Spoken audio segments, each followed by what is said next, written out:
And those are some of the headlines. This is Democracy Now!, democracynow.org, The War and Peace Report. I'm Amy Goodman. The Obama administration's announced changes to its signature foreclosure prevention program, making home affordable. The initial foreclosure relief program, unveiled a year ago, was supposed to help up to 4 million struggling homeowners. So far, fewer than 200,000 borrowers have been granted permanent loan modifications. Meanwhile, a record 2.8 million properties with mortgages received foreclosure notices last year. This according to RealtyTrac. The steps announced Friday would broaden the program to include people who've lost jobs, encourage lenders to reduce the principal balances on problem mortgages, and help refinance borrowers who are underwater or owe more than their homes are worth. But will these changes help stem the tide of foreclosures? In a statement this weekend, Economist Dean Baker said the plan was well-intentioned, but the winners are likely once again to be the banks.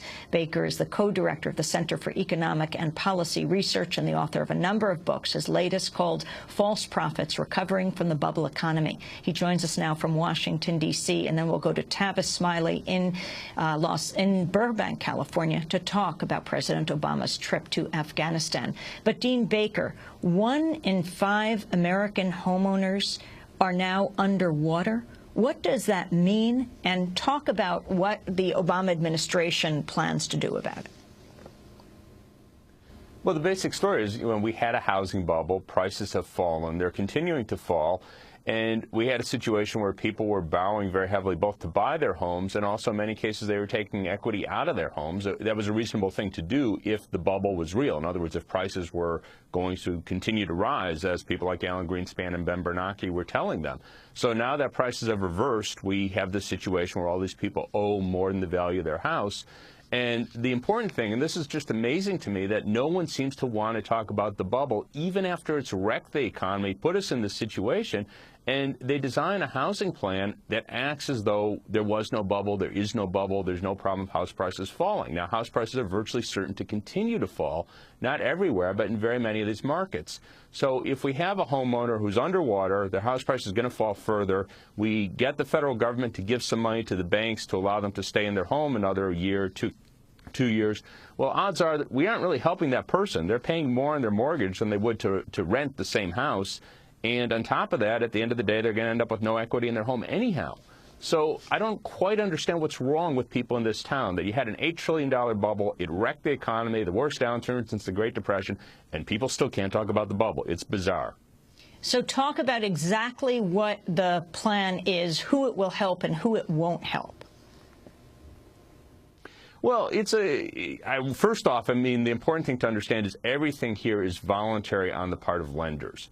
So it sets up a formula where if lenders reduce principal, in some cases, that the government will issue a new mortgage, or I should say guarantee a new mortgage at a lower principal. So say someone currently owes $300,000 on a home that we'll say is worth $250,000. If the bank is willing to issue a new mortgage at, let's say, $250,000, it'd be a little less, say $240,000, then the Federal Housing Authority will guarantee that new mortgage. So that would mean the person will be paying less in their mortgage each month. In principle, they could come out ahead. But again, in many of these markets, prices are still falling. So let's say the home's worth $250,000 a day. A year from now, it might be worth $225,000. And at that point, the person is again underwater, and the taxpayers are on the hook for the difference. Haven't helped the person, you've helped the bank. Who is weighing in? Who has the president's ear on this? I can't really say. I mean, the fact is there are easy things you could do if you wanted to help homeowners. The policy I've been advocating for over 2 years, almost 3 years now, is simply give people the right to stay in their home as renters paying the market rent for 5 to 10 years, some substantial period of time. That will also give banks an incentive to renegotiate mortgages if they can't just throw people on the street. But the key thing there is that would give people stability in their housing that this plan doesn't give them.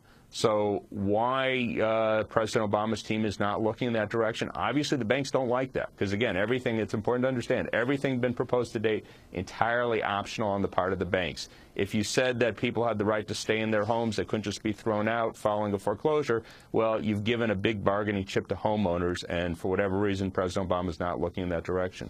The Republicans, at least until this point, have stopped the extension of unemployment benefits and COBRA health care for those who are unemployed. About 1 million people are affected as the congressmen and senators are on break. Can you talk about the significance of this, Dean Baker? Well, since we've had the recession, I mean, part of the stimulus package was that we've had extended benefits now up to, I think it's 96 weeks in some states. Ordinarily, it would just be 26 weeks, but recognize the severity of the recession. We've extended benefits. We've also provided, for the first time, the unemployment system will pay 65% of people's health care costs if they stay on their plan. The COBRA allows people to stay on their employer's plan after they've lost their job. Typically, people can't afford that, but now with the government picking up 65% of that cost, people are able to afford that. Now, it has to be renewed periodically. They did it just as a temporary measure, and now the Republicans are trying to obstruct this, so for some period of time, people are going to lose their benefits. Presumably, they will work this out. People will get benefits, but it's a rather cynical game because obviously, people who are unemployed need this money, and you know the Republicans. I'm not even sure what specific point they're hoping to score in this one. They were saying they want it paid for. It's kind of silly. You don't want to have cuts in the middle of a recession, but I'm not really sure. I think basically they're just being obstructionists for the sake of obstructing.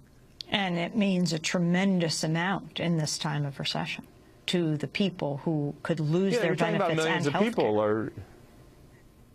Exactly. And, you know, again, everyone's assuming, you know, they will get it fixed, and in a week or 2 weeks, I don't know exactly the time frame, I guess after Congress gets back into session, they'll presumably pass this. But you're playing with people's lives. You know, they don't know, people don't know that Congress, and who knows, maybe they won't. I mean, there's no guarantee. Get them back here, and maybe the Republicans will find new ways to obstruct, and, you know, it could be weeks. So, you know, for people who are unemployed, the millions of people who are facing loss of benefits, loss of health care, it's a really big deal. Dean Baker, I want to thank you for being with us, economist and co-director of the Center for Economic and Policy Research. His book, False Prophets, Recovering from the Bubble Economy. This is Democracy Now! Back with Tavis Smiley on President Obama's trip to Afghanistan and comparisons to a former Nobel Peace Prize winner, Dr. Martin Luther King. Stay with us.